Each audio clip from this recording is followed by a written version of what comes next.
తాకట్లో ఉన్న మీ బంగారాన్ని విడిపించి ఆ రోజు ఆన్లైన్ రేటుకి కొంటాం. Sharma gold company.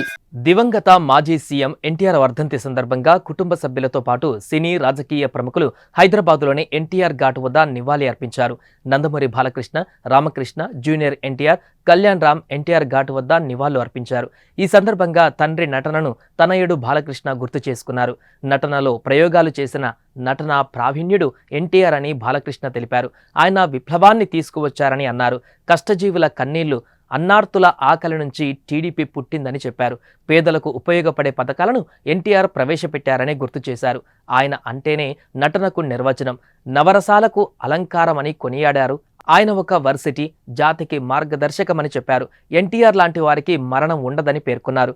ఎన్టీఆర్ అంటే యువతకు ఆదర్శమన్నారు. నాడు 330కి పైగా తాలూకాలను 1000కి పైగా మండలాలుగా విభజించి పాలనను సులభతరం చేశారు. 2 రూపాయలకు కిలో బియ్యం తీసుకువచ్చి పేదల కడుపు నింపారన్నారు.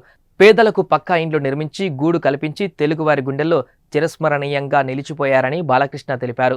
యువత, డాక్టర్లు, ఇంజనీర్లను ఎంతో మందిని రాజకీయాల్లోకి తీసుకువచ్చిన ఘనత ఎన్టీఆర్దేనని బాలకృష్ణ కొనియాడారు. ఇక అంతకుముందు హైదరాబాద్లోని ఎన్టీఆర్ ఘాట్ వద్ద నివాళి అర్పించిన లక్ష్మీ పార్వతి కన్నీటి పర్యాంతమయ్యారు.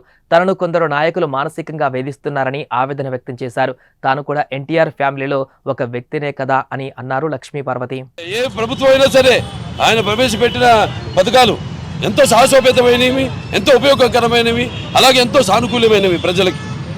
ఎన్టీ రామారావు గారు రాజకీయాలు రాకముందు వచ్చిన తర్వాత మరి ఆయన ప్రవేశపెట్టిన పథకాలు వాటిని అమలు చేసి ఇప్పటికి కూడా అందరూ కూడా అవే పథకాలని పేర్లు మార్చి వాటిని ప్రవేశపెట్టి అమలు చేస్తున్నారు. That is NTR.